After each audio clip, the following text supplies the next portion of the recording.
In this special holiday edition of Everything Compliance, we have the quartet of Karen Woody, Jonathan Armstrong, Matt Kelly, and Jay Rosen. We take a deep dive into the ABB FCPA enforcement action. I know you'll enjoy this episode of Everything Compliance. Hello, everyone, and welcome to the award-winning Everything Compliance. Today we have the gang of Jonathan Armstrong, Karen Woody, Matt Kelly, and Jay Rosen.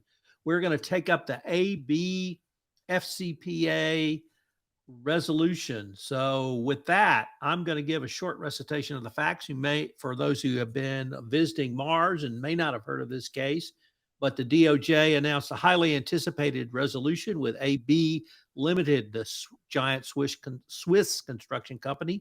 They are the first three-time FCPA violator, so that in and of itself is significant. The fine and penalty was $315 million, with amounts going to South Africa, Switzerland, Germany, the DOJ, and the Securities and Exchange Commission. The bribery itself involved the purloining, stealing, or somehow moving a construction contract from the South African electric company Eskom to ABB Limited. They had a very aggressive approach and had a capture team and a sales shark leading this effort. They also had a corrupt Eskom official who sent the contract their way. They ended up having two corrupt agents, distributors, or not distributors, but subcontractors, E's in South African parlance, who were used to funnel bribes. So we're going to take a look at that from a variety of perspectives. But we're going to start not in the United States, but in the lovely United Kingdom with Jonathan Armstrong. So happy holidays, Mr. Armstrong. And what do you have for us on ABB? Thanks very much, Tom.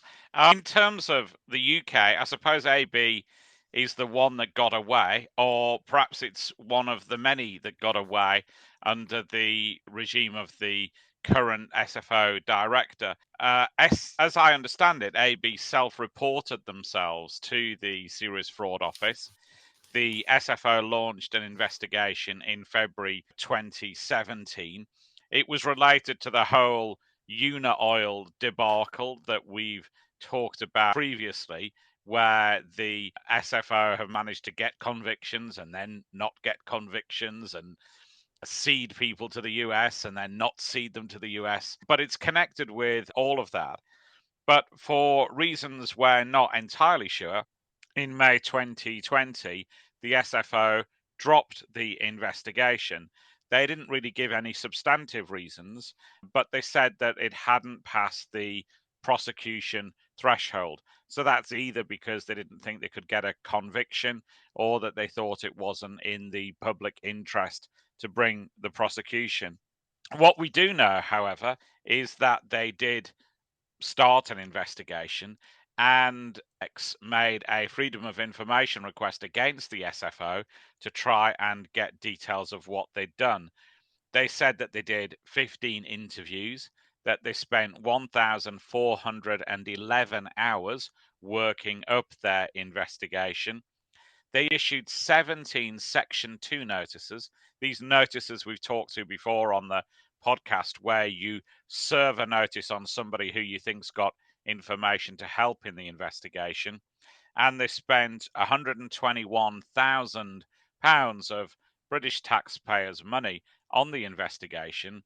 But yet it seems they're the kid who wasn't selected for the game stood on the touchline.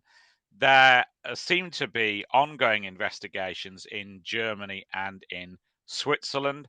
My contacts in Germany say that there's nothing imminent in Germany from what they understand, and think that something may be happening in Switzerland somewhat sooner. But one of the questions I think you asked me during the week, Tom, what would happen if this were the third time round the rodeo for somebody under an SFO deal? Deferred prosecution agreements came in the UK in 2014. We had our first in November 2015, the ICBC case. And how I think deals are different in the UK versus the US is that they are subject to judge approval.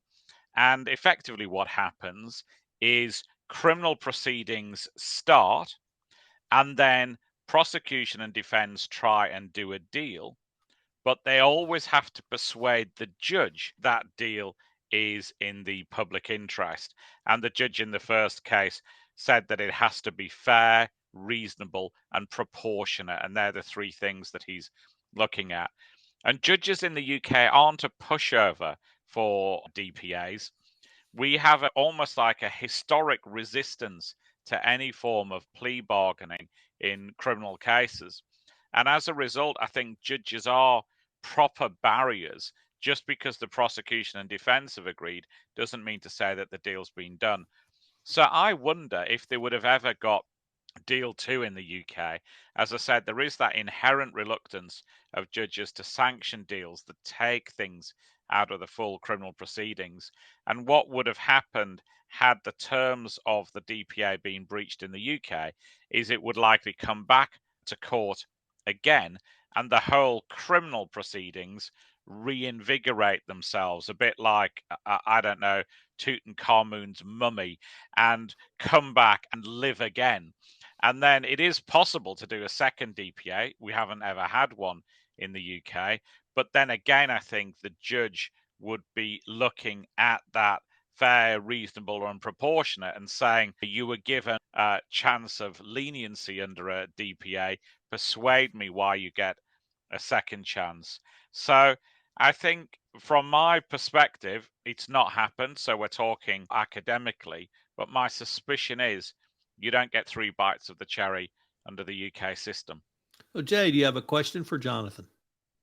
Jonathan, wondering with the lack of recent success and the new top administration that's going to be shuffled over at the SFO, might this be a good time to change and allow the third bite of the cherry? I think the UK didn't get the first bite of the cherry here.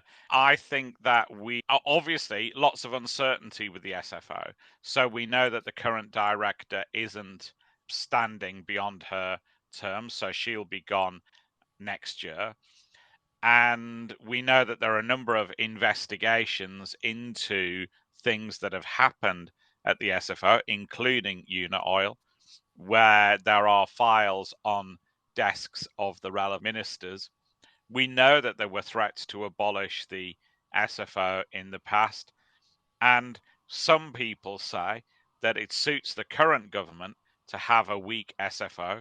Some would say because of the allegations of corruption, most recently about Baroness Moan and the money that she received from people close to the Conservative Party. So we don't know what the future of the SFO is, and we don't know whether it will become stronger. If it does become stronger, then I can see them getting more involved in cases like ABB.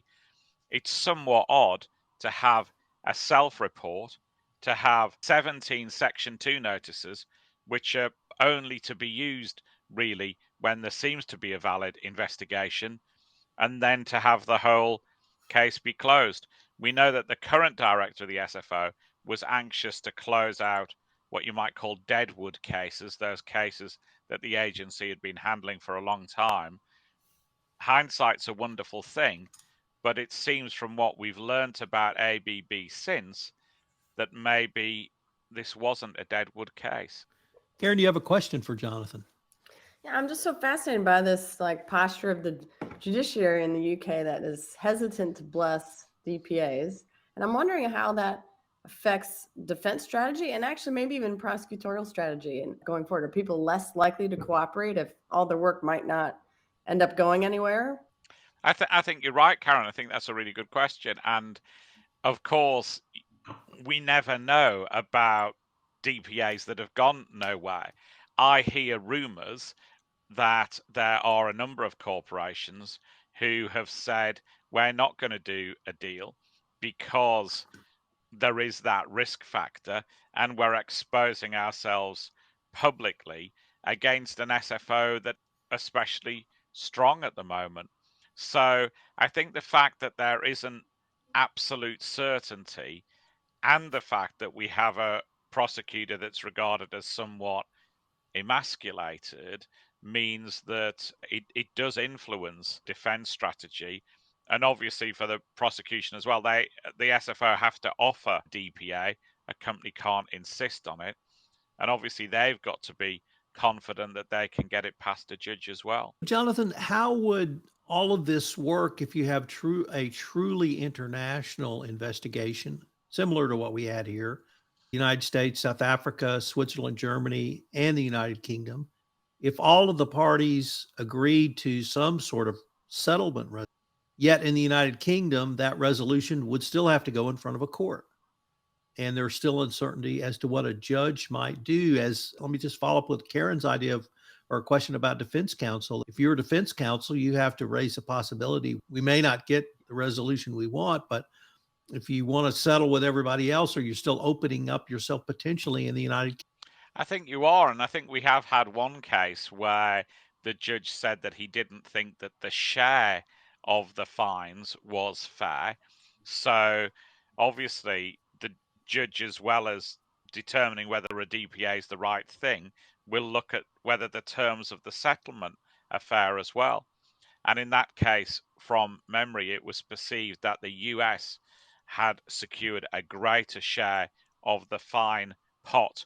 I think the judge effectively said, I'm going to let it through this time, but don't come back to me again with an unfair division of the spoils. Obviously, here it's somewhat complicated because I think the idea is that the fines will be used in part for restitution as well. I think that's a long-standing history in the US and the UK. Siemens, I think, for example, some of that settlement, I think, was diverted back to places like Hungary for programs there.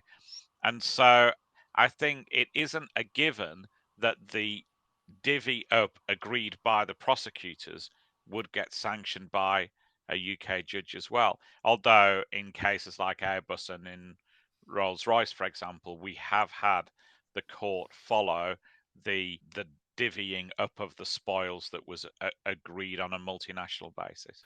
So, Matt, you have looked at this case from many different angles, but I know one that has intrigued you was the certification angle. And you and I went around and round about that for a little bit, but you see it as perhaps raising more questions than answers. So, what interested you about this case? I wanted to talk maybe about two things very quickly.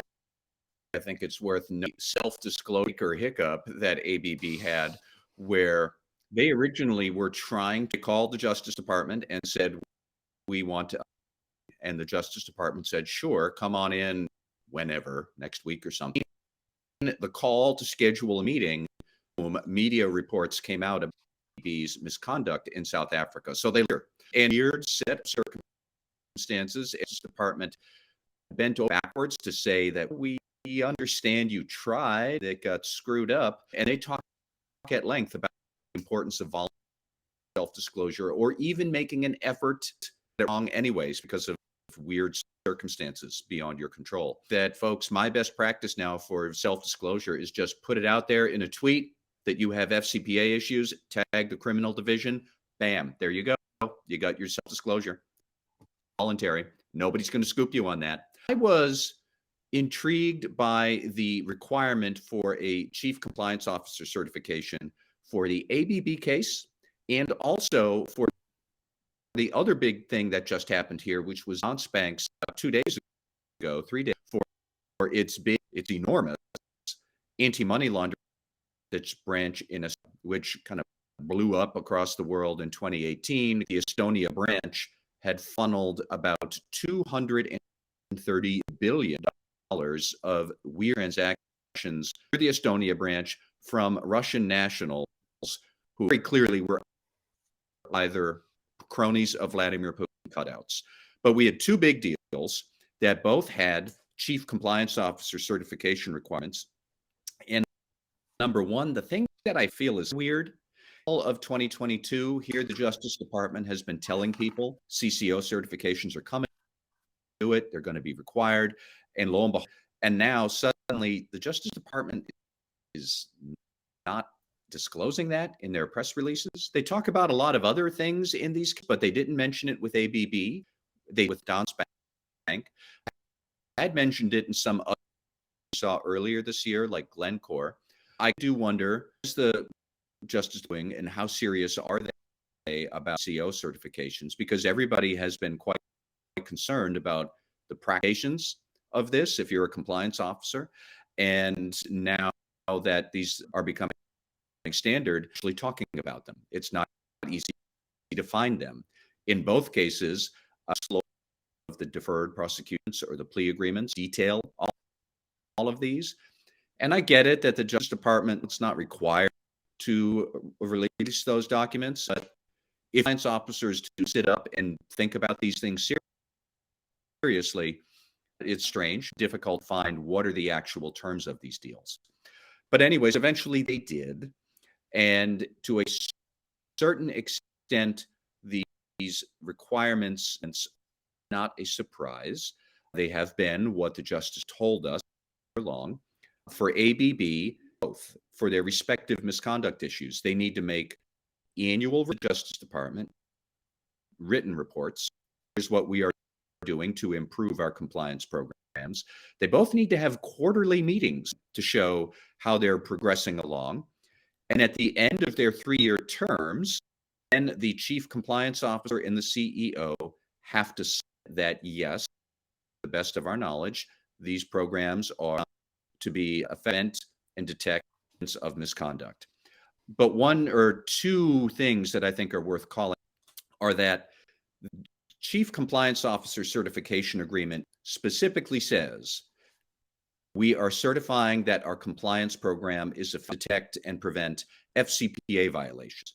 And with Danske Bank, it expressly says it is effective to detect and prevent anti-money laundering violations. By the way, if you have a violation of another type of law, does that mean that these agreements or certifications, are they or are they not valid? Like in theory, you could have a large bank commit a violation. We've seen that. In theory, a company swept up in some sort of issue, because I think we've seen that over the years too. But what you are actually is violation. And it is not just we have a good program across the board.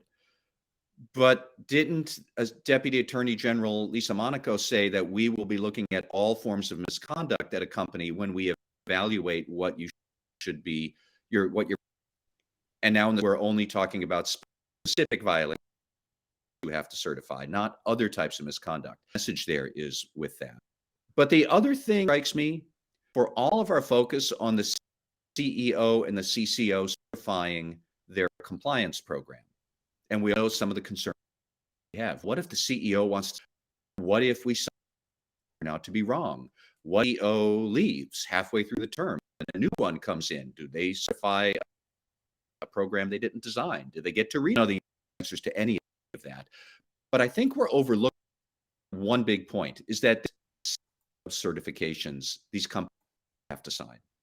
CFO have to certify at the end of the 3 years that the company has fully disclosed to the best of its evidence of any other types of misconduct that have been happening. If it's allegations against corruption for ABB, it's allegations against a bank fraud and AML for Danske Bank. So here's, if the CEO and the CF are happy to sign that away, CEO and the CO copacetic, or they're not on the same page about science program certification. How's that? Because that, to me, strikes me as that's a red flag that would be visible from the moon. It would be such a big thing for the Justice Department. But it is yet another, companies might be able to strong arm their compliance officers into signing something they're not. If the CEO and the CFO have already, what does that mean for the compliance officer to sign it? Are you going to get fired? Do you have to resign?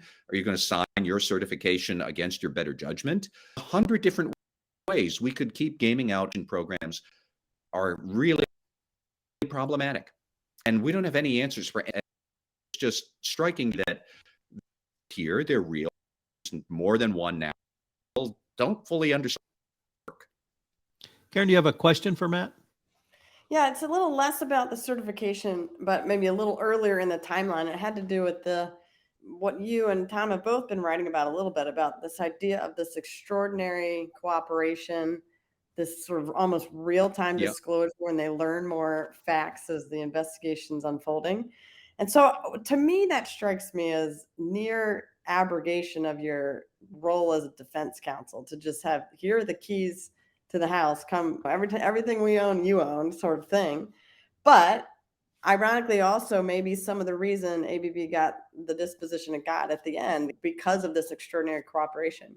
So I was taken by what you both have said in various blog posts about this extraordinary level of cooperation, which might now become the norm. And if there actually is daylight then between compliance and defense counsel, I'm curious to your thoughts about that.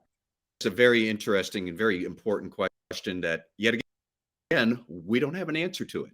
Others have also, the top professor at Indiana, he sketched out it is not far-fetched and he could wind up being a de facto execution.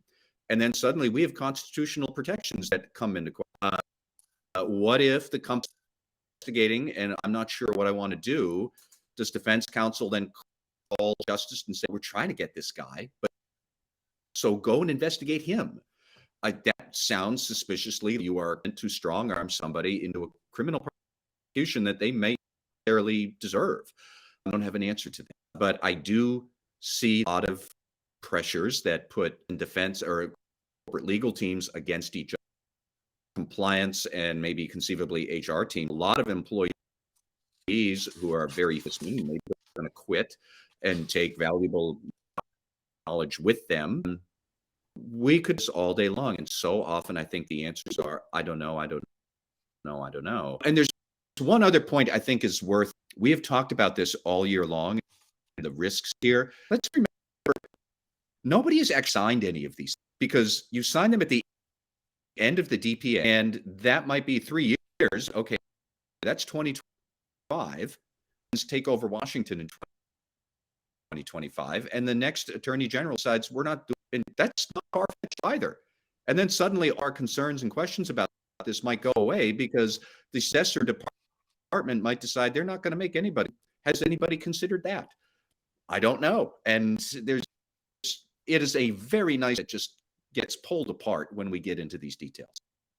So Karen, we've been talking a lot about the Serious Fraud Office and the Department of Justice, but there's also a SEC settlement in this matter. So I wanted to maybe ask you to focus on that a little bit. And what did you see interesting around the ABB settlement from the SEC perspective? Yeah, I actually will talk a little bit about that, but I also wanted to think about something I think that applies across all of these settlements, DOJ, SEC, and even the international ones. And that has to do with the internal controls, which of course then comes back to exactly the purview of the SEC on the books and records and controls issues. And I think there are big red flags in here that actually were totally buried so that they became completely neutral in these facts.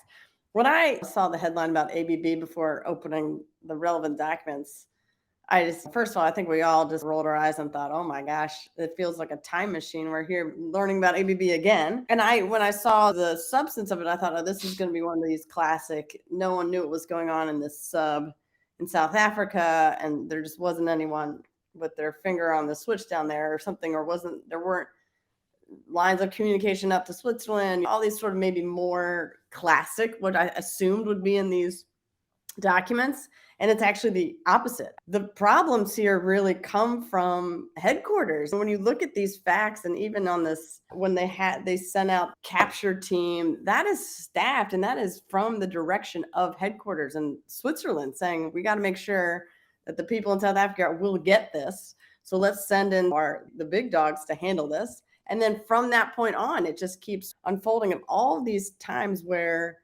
there actually were internal controls that should have maybe held, but for the fact that sort of tone at the top, people ignoring things. Somebody pointed out these two subcontractors they hired, but someone pointed out that they weren't qualified. So there was some ringing of a bell somewhere. It was initially ignored, I think, for the first subcontractor who was funneling the bribes. And then for the second subcontractor, they ended up doing a waiver, again, bringing someone from the US to come and gloss over that. So it seemed almost the inverse to me of what I expected to read, which is no one was really paying attention to what was going on in some other office. But instead it was everyone knew what was going on. And the people from the top down were had a hand in this, which I thought was unbelievable. And the other thing I thought was was this, you mentioned the B subcontractors, and that stands for, I think, the Black Economic and Empowerment Act that South Africa had passed that requires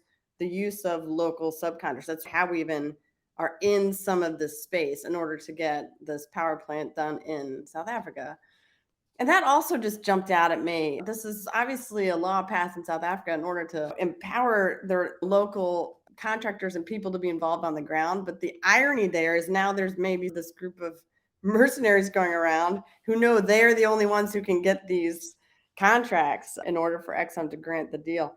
So there were so many things in there that just jumped out. There are problems, and the problems are from the fish is definitely rotting from the head on this one, which I thought was unbelievable. So I do think this was internal controls were ironically there. It's one of those things, if I saw this case as defense counsel, or actually even as compliance, and you're writing your attachment C to this DPA, like, this is what we'll do differently next. This is how we will handle this going forward and what we'll remediate.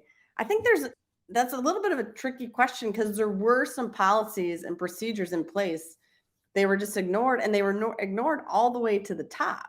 And so how do you handle that? Well, that's a culture shift, I think, problem. So that was what I wanted to think about and focus on. Obviously, there's a lot of that's in the SEC purview, but I also think that runs across every one of these settlements.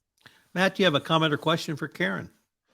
I have maybe a comment, and if anybody has any, I'd love to hear them. We should remember this is ABB FCPA settlement. So what about those other two? I went back and I looked. There was one in 2010, and there was one in 2000. Up the case in 2004. I found it on the department's page or something. In both cases, I was struck that the Justice Department at the time were implementing AB on its action and compliance program reforms. In 2004, they were doing this. And so I'm still struck at, like, how did we get here?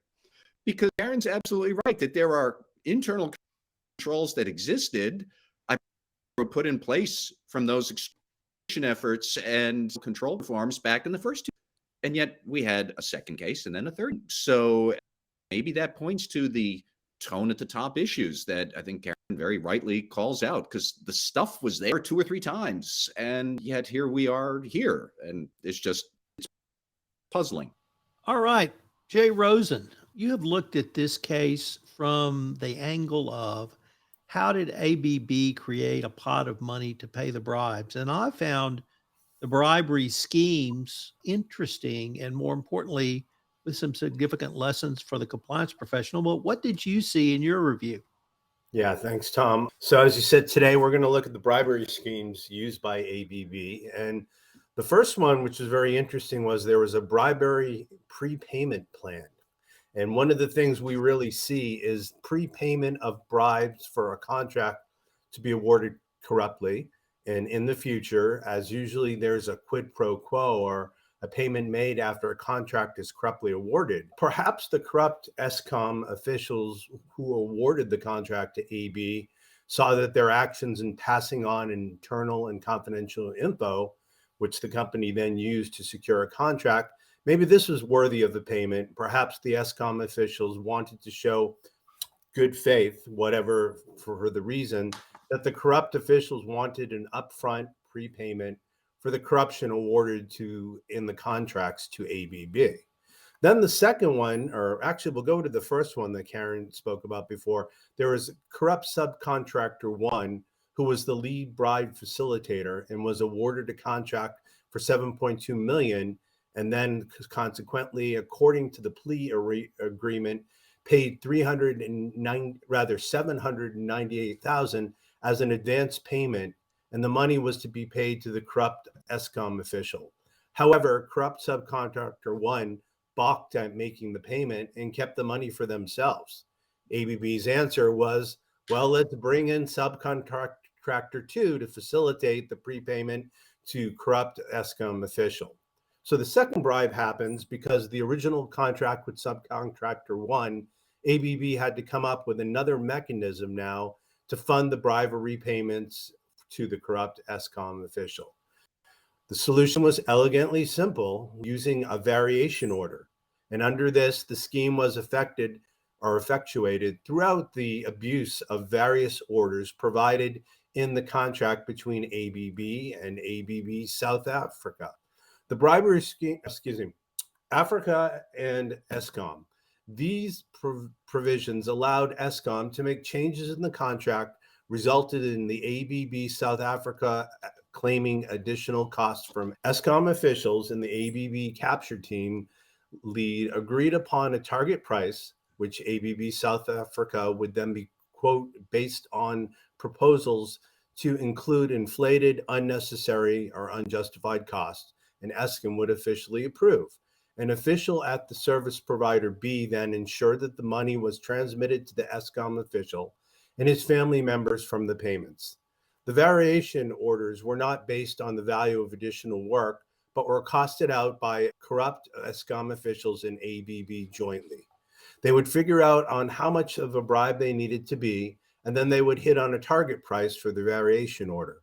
In less than 2 years, from 2016 to 2017, ABB corruptly paid some $37 million in bribes to corrupt ESCOM officials.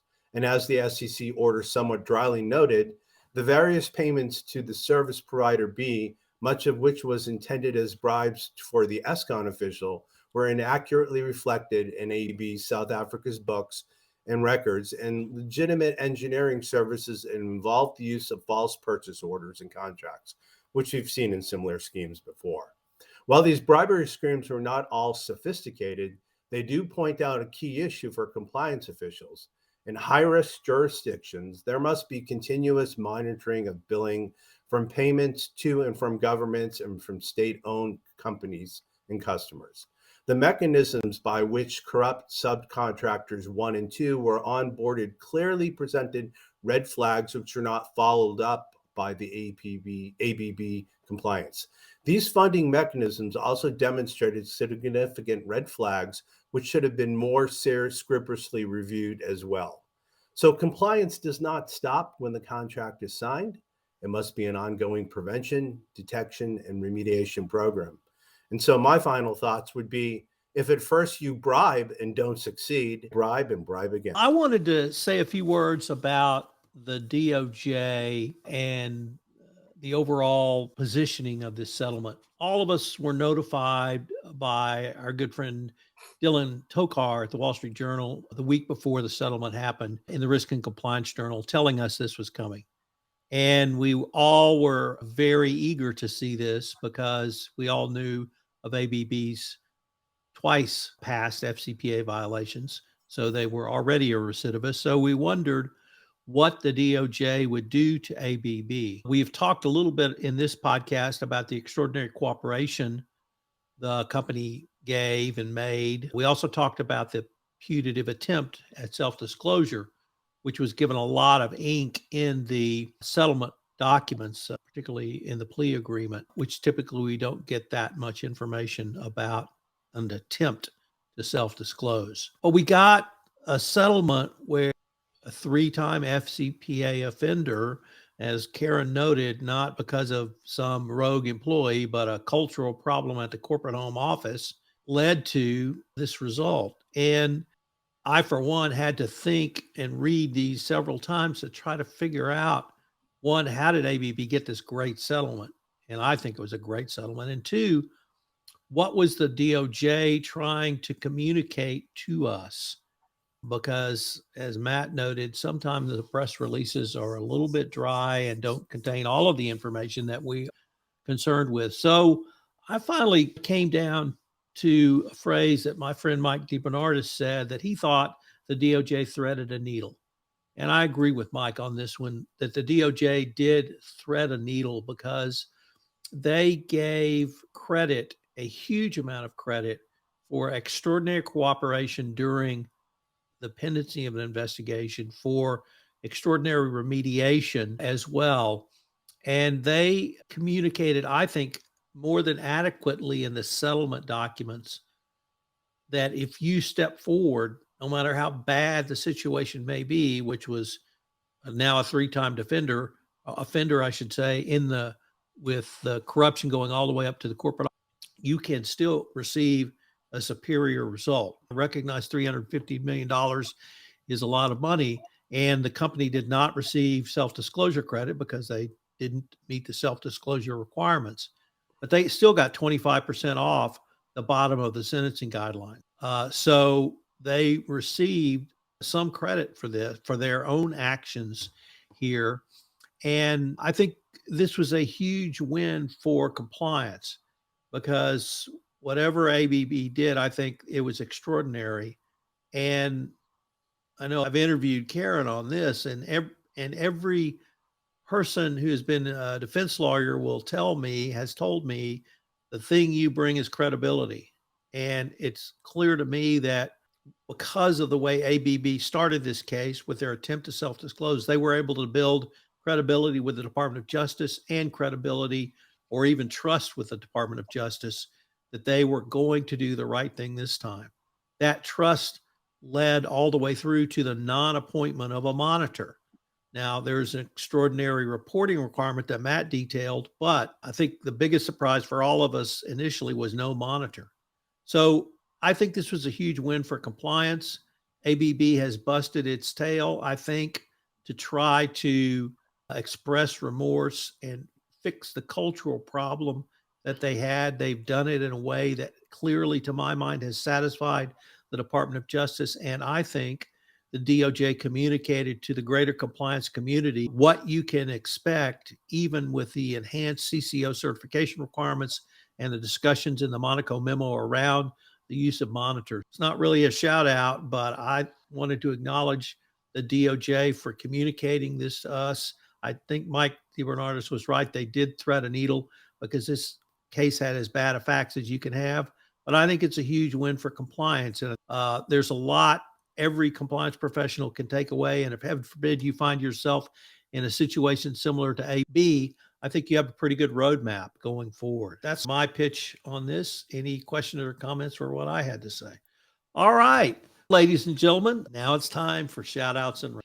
So we'll keep the same order and start across the pond with Mr. Armstrong. What do you have for us on the holiday season, Jonathan? Since it's the holiday season, I'll have a slightly longer story than usual in recognition of your splendid tree as well, Tom. In the late 90s, I was involved in an organization called First Tuesday, and I used to chair some of their meetings.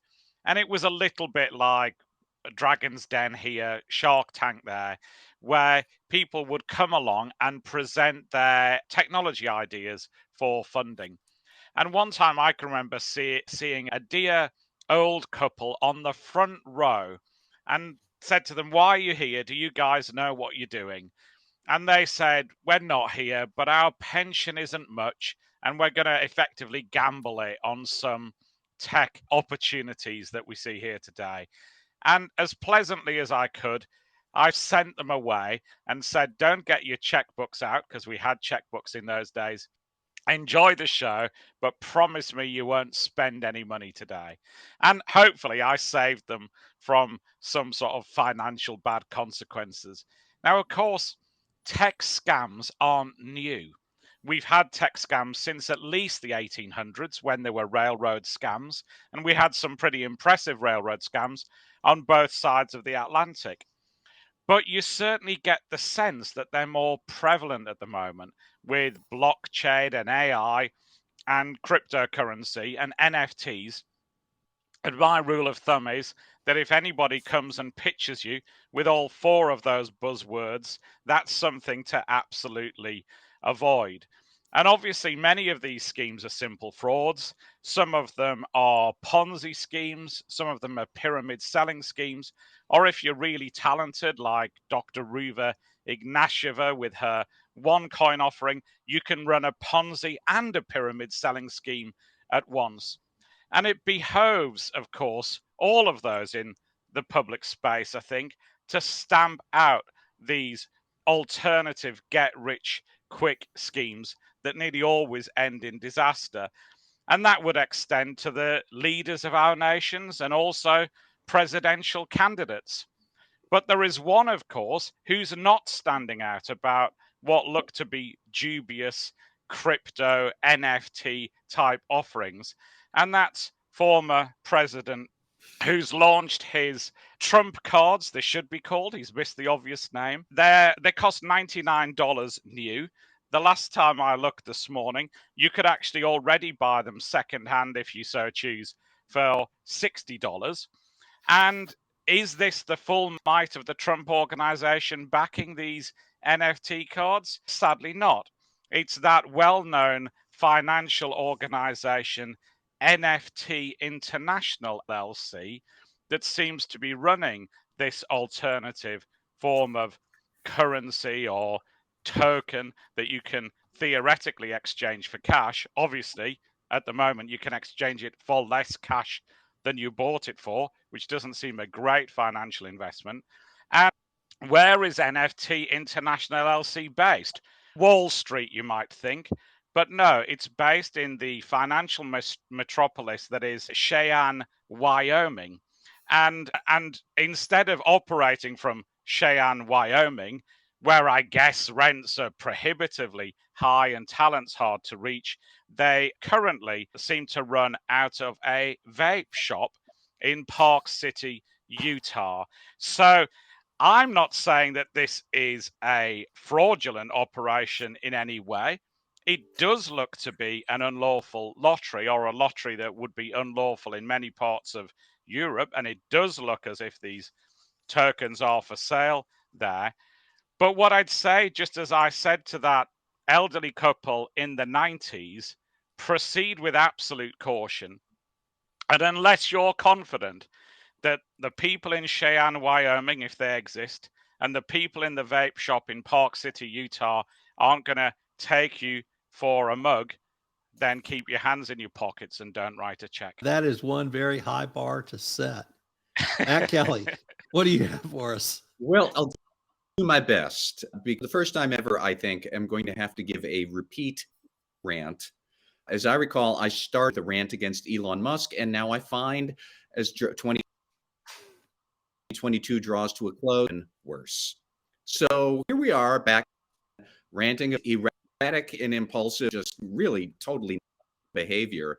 I am going to rant about how last night, the night of Thursday, December 18th, or December 15th, Elon permanently, apparently, a bunch of very credible news reporters from the New York Post, from CNN, several others, who basically had the temerity to report on Elon Musk. This happened one day after he permanently suspended a student down in Florida, a college Twitter account that tracked the location of Elon's private jet.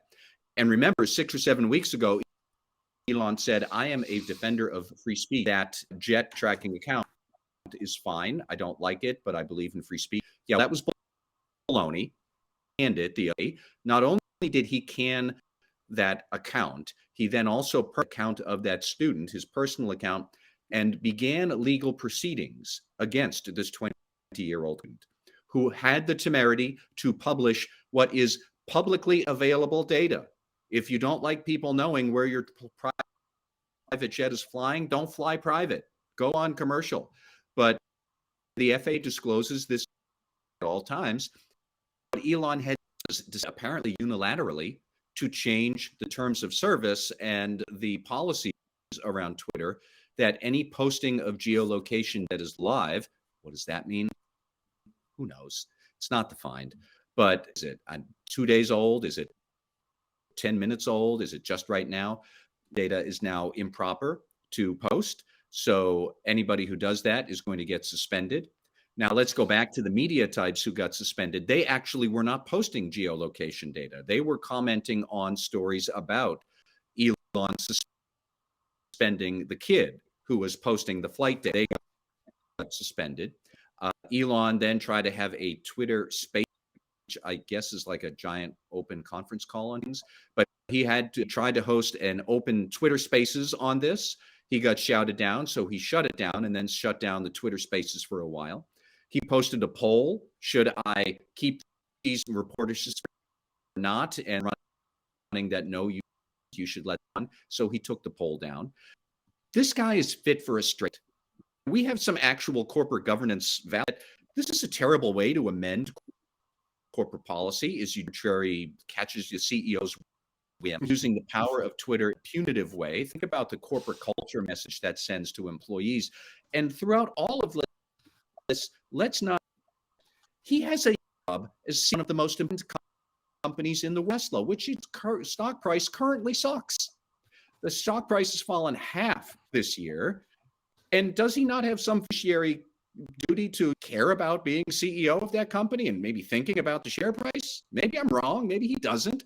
Where is the board at Tesla? Clearly, investors have steam coming out of their ears, but Elon has no idea what he's doing, acting like some impulsive do either needs some sort of medication or should be put in the dementia ward. The man has sailed off the edge of sanity with Twitter, and this is in no way, shape, or form a good thing for our country or any of the other companies that he's currently letting go right now. And Happy New Year. Karen, these are we both went hard from to a follow. 7-foot high jump to a 19-foot pole vault. What you I got for know. us? I'm going to keep in my pop culture kind of mode, but I have a shout out, but it's a somber one. And that is that this week we lost a guy named Stephen Twitchboss, who was a pop celebrity in the sense he got a start on a show called So You Think You Can Dance in 2008, which was like the answer to American Idol, but for dancers. He was spectacular talent that you have never seen, and that launched his career. That ended recently with him also being on Ellen, the side, whatever, the person who was DJing and hanging out on the Ellen show every day. But this week he took his own life at age 40 and leaves behind 3 kids. And he's someone who I think a lot of us that really hit hard because we don't know him obviously personally, but he was such a bright, happy personality in every media that we could find him in. It's just, I think, stopped a few people in their tracks. Gosh, that's a really terrible story. So my shout out today is a somber one, and is one that is really a shout out to the collective, to humanity, to people who find winter hard, find the holidays hard. I think we should all give each other a little bit more grace, a little more pause, and some kindness. And to those who find this particular time of year one in which you struggle, just my shout outs just to you and to let you know that the world very much has need of you. Jay Rosen. Karen, I'm going to stay on the pop culture.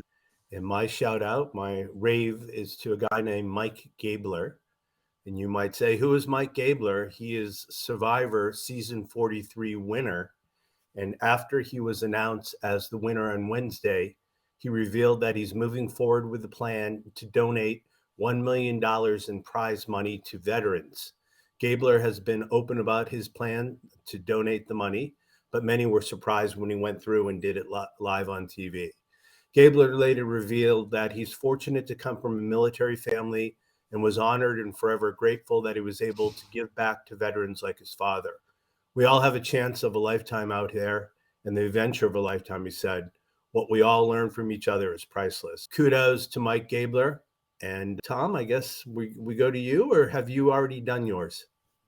No, I am going to have a shout out, a little melancholy, but I'm going to go back to my college years and come all the way forward because I'm going to shout out to Christine McVie. Christine was one of the members of the supergroup Fleetwood Mac. She was the first of the 5-person classic lineup to pass away. During part of her time in Fleetwood Mac, she was married to bassist John McVie.